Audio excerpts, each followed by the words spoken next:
아멘. 하나님께 영광의 박수를 보내겠습니다. 할렐루야. 이 소리 조금만 올려주시기 바랍니다. 제가 광고에 하나 빠졌는데요. 오늘 점심 식사에 우리 등록하신 이충남 집사님께서 그게 뭐죠? 곰치인가요? 예, 곰치잎을 우리가 온 교인들이 다 쌈 싸 먹을 수 있도록 그렇게 준비해 주셨습니다. 감사합니다. 할렐루야. 오늘 약속 있는 첫 계명이라는 제목으로 하나님의 말씀을 대언하도록 하겠습니다. 지금은 중국의 기독교인 수가 엄청난 숫자로 늘어나서 전 세계에서 기독교인이 가장 많은 나라가 중국입니다만, 그러나 약 200년 전 처음 기독교가 중국으로 전파될 당시에는 엄청난 박해와 핍박이 중국에 있었다고 합니다.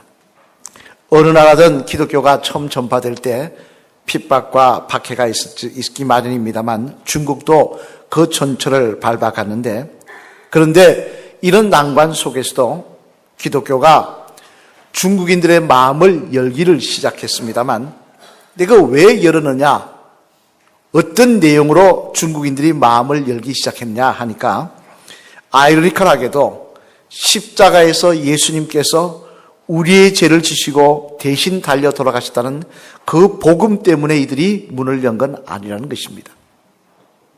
대신에 기독교가 중국인들의 마음을 열기 시작한 것은 그 당시 만들어서 뿌렸던 전도지 내용 때문인데, 그 전도지 내용에는 이렇게 적혀 있다고 합니다. 기독교는 효의 종교입니다. 어느 종교보다도 가장 높은 효도를 강조하는 종교입니다. 이렇게 해서 전도지를 뿌렸다는 것입니다.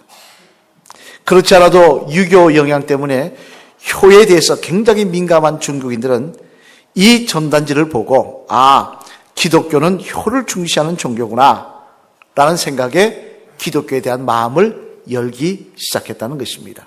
참 재미난 이야기죠. 그죠? 복음이 아닌 효 때문에 기독교에 대해서 문을 열었다 그러니까 참 재미난 이야기입니다만, 오늘 본문 말씀에도 보면 이런 효에 대한 말씀이 기록되어 있는데, 함께 오늘 본문 2절로 3절까지 말씀 앞을 보시면서 같이 읽어보실까요? 시작. 내 아버지와 어머니를 공경하라. 이것은 약속 있는 첫 계명이니 이로써 내가 잘되고 땅에서 장수하리라. 아멘. 무슨 말씀입니까? 하나님 말씀하십니다. 부모님에게 효도하면은 이 땅에서 육신적인 건강과 형통의 복도 허락하여 주시겠다는 것입니다. 즉 다시 말해 하나님의 축복과 하나님의 약속을 경험하는 일이 또한 효도에 달려 있다는 말씀입니다.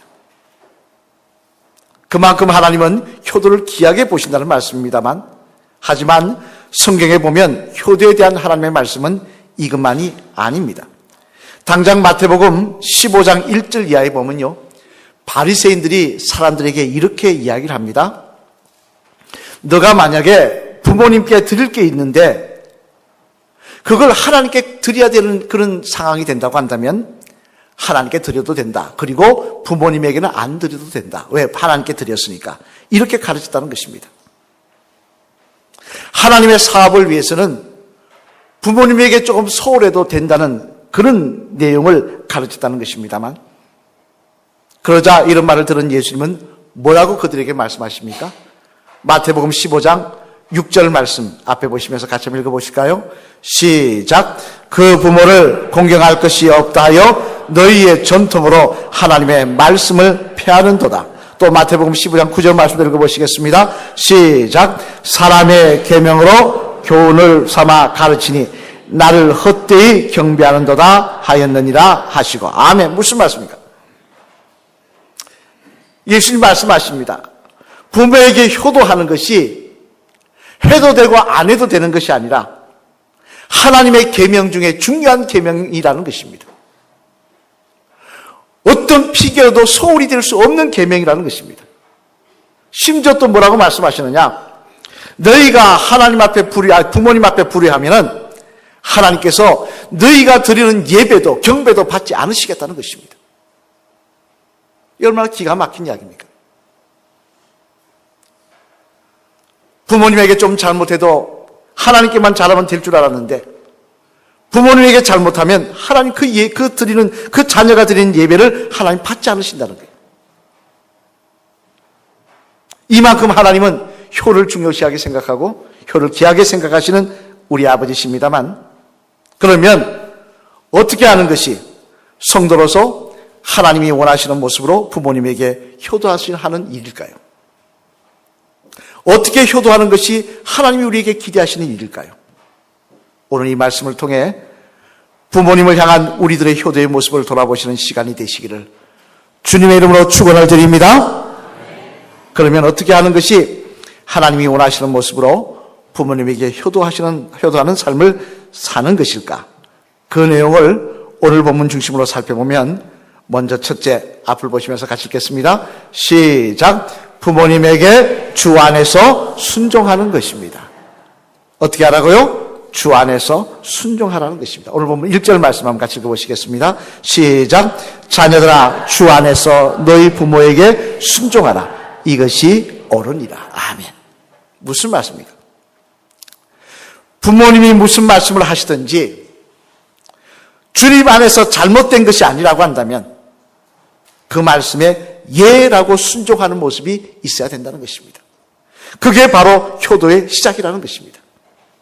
이를테면은 너 교회 나가지 말라, 너 예수님 믿지 말아라, 이런 주님의 뜻에 반하는 이야기가 아니라고 한다면 무슨 말씀을 하든지 예하는 모습을 보여야 한다는 것입니다.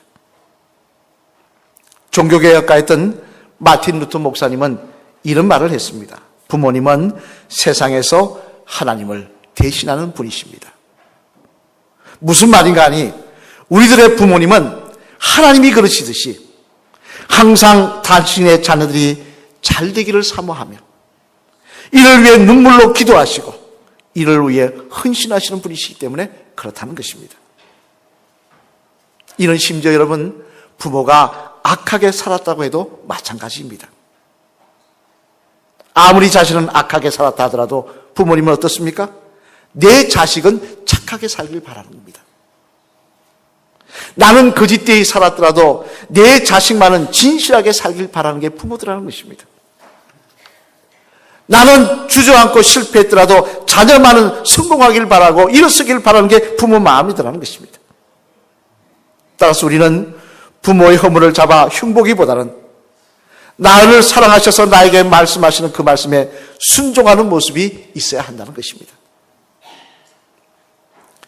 미국의 초대 대통령인 조지 워싱턴, 여러분 잘 아실 것입니다만 그분의 일대기를 읽어보면 이런 이야기가 있습니다. 원래 조지 워싱턴은요, 꿈이 뱃사람이었다고 합니다.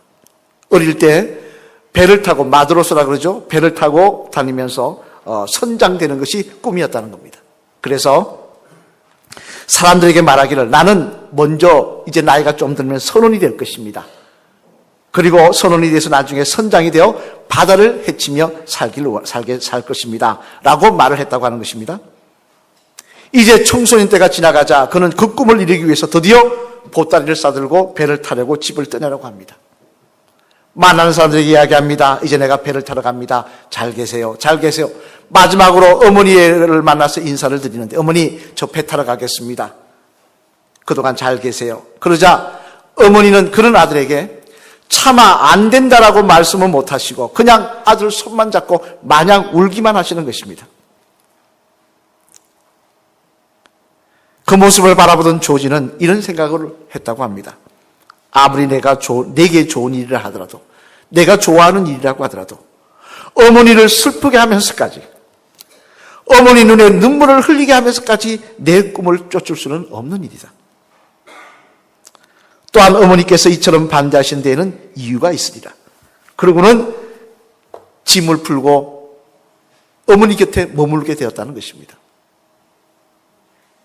만약 여러분 그때 조지 워싱턴이 자기 고집대로 배를 타러 나가버렸으면 어떻게 됐겠습니까?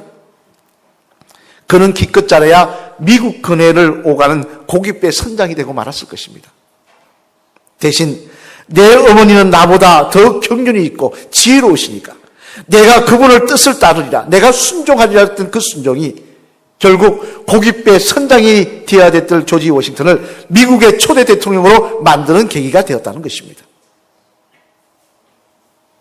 여러분, 역사적으로 봐도요, 부모님에게 순종하는 자녀가 위대한 인물이 되었지, 반항하고 불순종하는 인물이 결코 위대한 인물이 되지 못했습니다. 왜냐하면 무엇보다 하나님이 그런 사람에게 축복하지 않으시기 때문에 그렇습니다. 그래서 잠언 1장 8절 9절 말씀해 보면요, 지혜의 왕이었던 솔로몬은 이렇게 말씀하십니다. 우리 한번 같이 읽어보실까요? 잠언 1장 8절에서 9절 말씀 앞을 보시면서 같이 읽겠습니다. 시작. 내 아비의 훈계를 들으며 내 어미의 법을 떠나지 말라. 이는 내 머리에 아름다운 간이요 내 목에 금사슬이니라. 아멘. 무슨 말씀입니까? 부모님에게 순종하는 자녀를 하나님은 축복하신다는 것입니다. 부모님에게 순종하는 자녀를 하나님께서 그 앞길을 선하게 인도하여 주신다는 것입니다. 여러분, 우리는 늙으신 부모님이 이미 구시대인데 뭘 아시냐고 무시해서는 안 될 일입니다. 대신에 그 경륜을 인정하고 그 지혜를 인정하고 그 마음을 인정해야 하는 것입니다. 그래야 할 때 하나님은 그런 우리들의 모습을 보시고 우리가 순종하는 모습을 보시고 기뻐하시며 하나님의 약속하셨던 복을, 약속하셨던 은혜를 우리 삶 속에 허락해 주실 줄로 믿습니다. 바라기는 주 안에서 순종하는 모습이 효도의 시작임을 기억하시고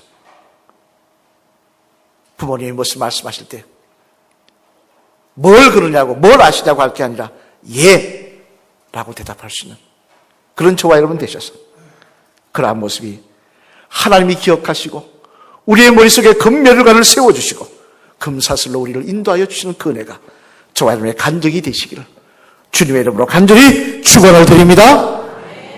둘째로 하나님이 또 원하시는 효도는 뭐냐? 우리 같이 읽어보실까요? 시작. 하나님이 원하시는 효도는 또한 부모님을 공경하는 것이라고 말씀하십니다. 뭐 하는 거라고요? 공경하는. 우리 2절 말씀 한번 같이 보겠습니다. 시작. 내 아버지와 어머니를 공경하라. 이것은 약속이 있는 첫 계명이니. 아멘. 무슨 말씀입니까?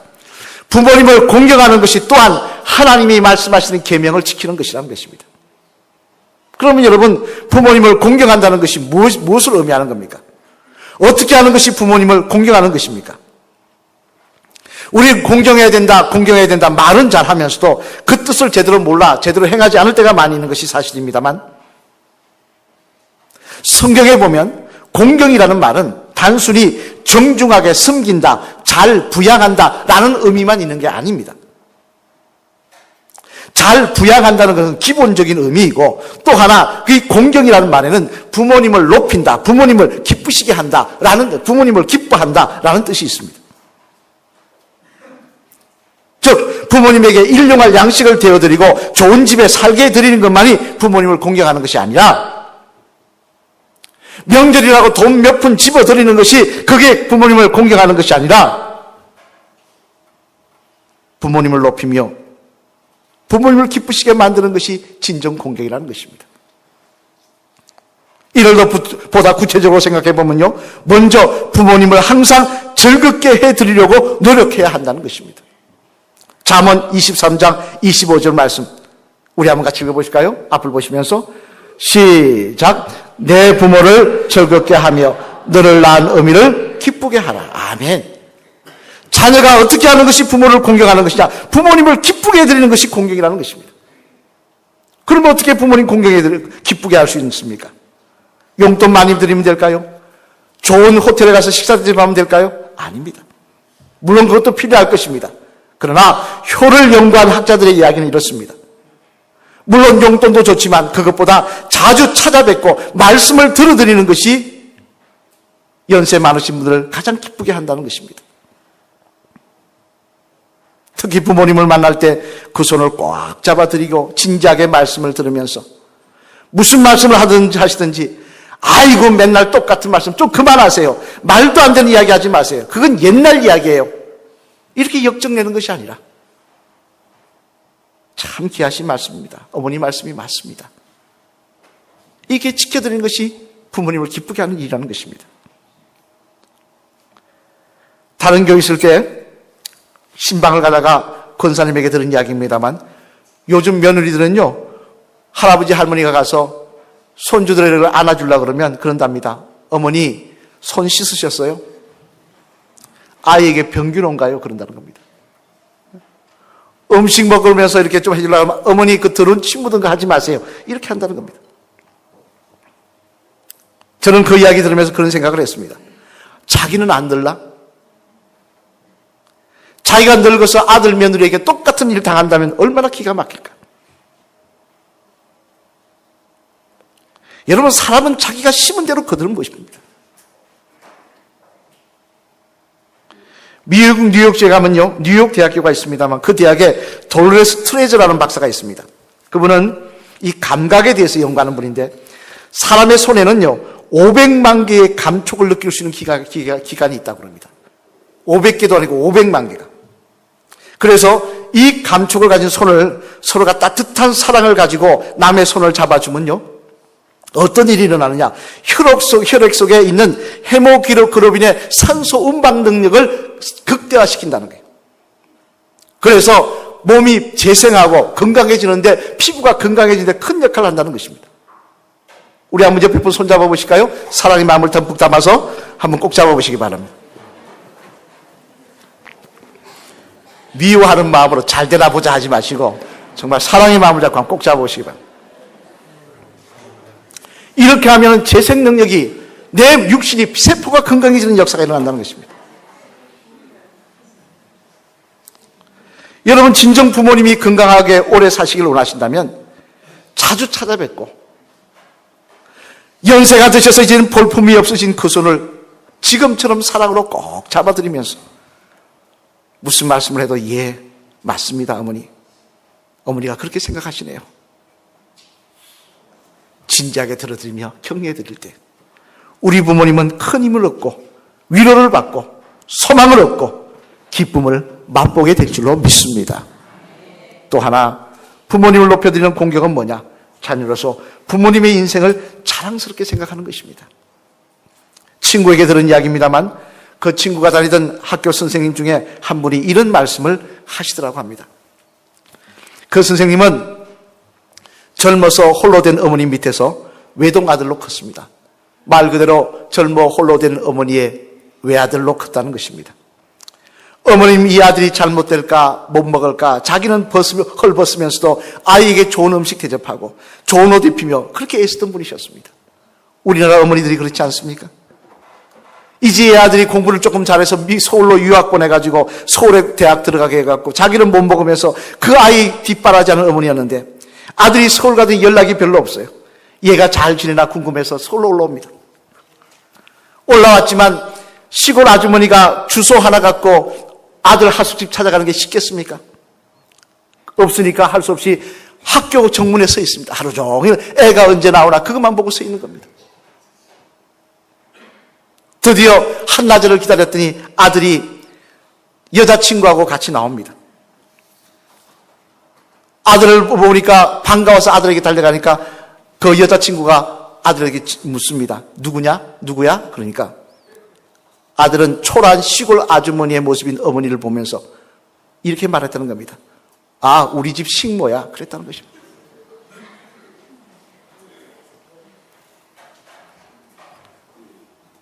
어머니는 눈물을 흘리며 그 자리를 피하셨고 그 뒤로 다시는 학교에 찾아오지 않으셨다는 것입니다. 아들이 대학을 졸업할 때도 어머니는 안 오셨다는 거예요.